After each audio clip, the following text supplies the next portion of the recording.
Alright, how y'all doing? Still getting used to this whole being on camera thing. Yeah, hopefully the videos aren't too terrible. I'm going to be looking into some software to start editing because I feel like that'll make the videos a lot better. Also, watching myself will probably make me better at videos too.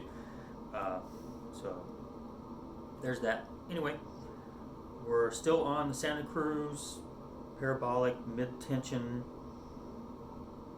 strings. You know, we're still kind of experimenting with them, trying to figure out what they're about. They come highly recommended, so you know, obviously I wanted to check them out. They are on the expensive end of a pair of strings. I am still having to tune it pretty regularly. It's like a rubber band. You just gotta kind of keep it. You know, it's like that tension kind of wears out over time, and you just have to kind of re-torque it just a little bit. But mostly it stayed in tune. Mostly. I did want to say that I switched picks. This is a Jim Dunlop nylon 1 millimeter for the people in millimeter land. Let's see if I can get it to show up here.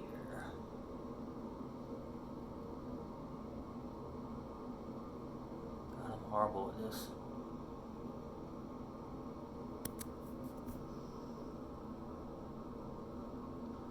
I don't think it's going to show up. I'm sorry. It's just a standard pick. I did find this at Guitar Center, so if you have even a reasonable guitar shop, they would have these. Whereas the other ones I showed, the purple ones, which is the next step up, those are hard to find. Those are only available on strings by mail and other places online. But this one's good. It's just a little softer. Maybe it lets the string ring a little bit more, or you know, it's hard to say what the difference is, but it does sound better. It plays better.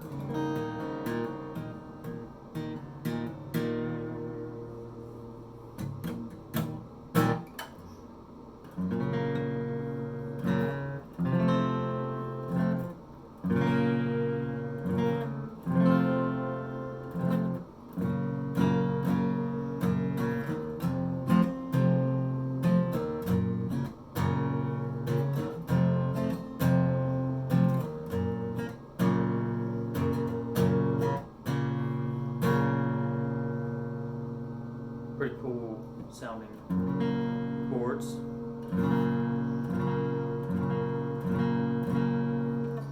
Just a standard E. And this is just me tuning it by ear this morning. So it could be totally out of tune.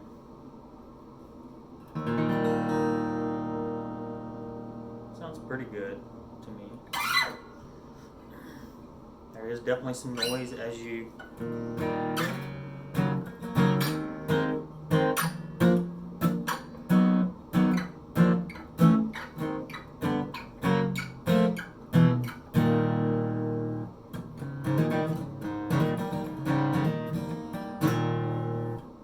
let's see.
I do have the strings tuned down a half step, so take that into consideration in terms of what you're hearing, in terms of how the strings may sound. You know, Martins just have a history of needing neck resets, stuff like that, so I just, you know, want to keep it kind of tuned down. I could throw a capo on there. It reduces the tension to some degree. I think it sounds really good. You know, bands like Alice in Chains, I think, use the step down.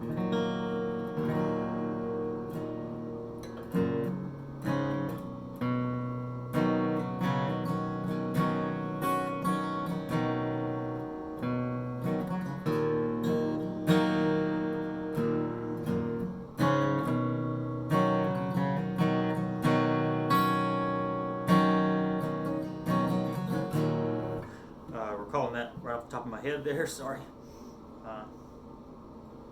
Anyway, that's about all I got today for these strings. I did want to say that I ordered, so these are bone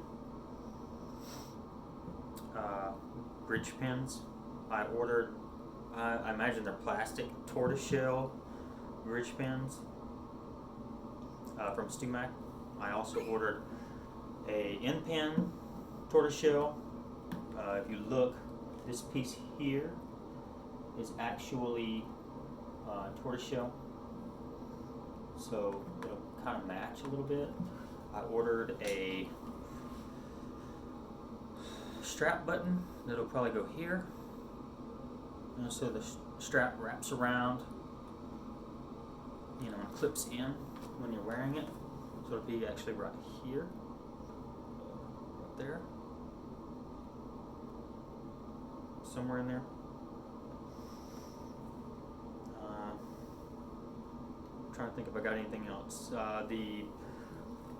So the end pin and the new neck button there will be also tortoise. So it should all kind of match because the binding is tortoise, the pick guard is tortoise. So I think it'll look cool. We will be able to see the difference between the sound between bone bridge pins and the tortoiseshell. In the future, I'd love to get the Martin Lux metal bridge pins to go in this. If they increase sustain, I think that would be really, really cool.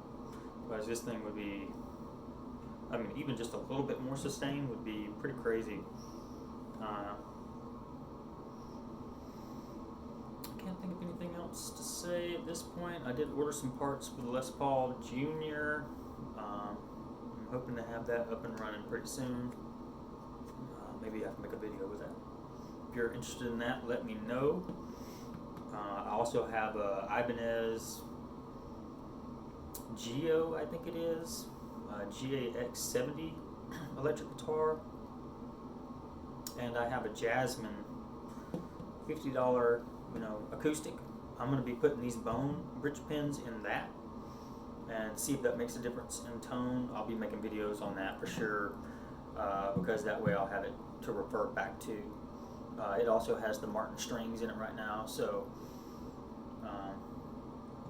I was considering buying another set of these and putting them on a cheap guitar and seeing how it improves the sound. If it does, ultimately I may sell that guitar, or I'm going to build a new saddle and nut for it out of bone.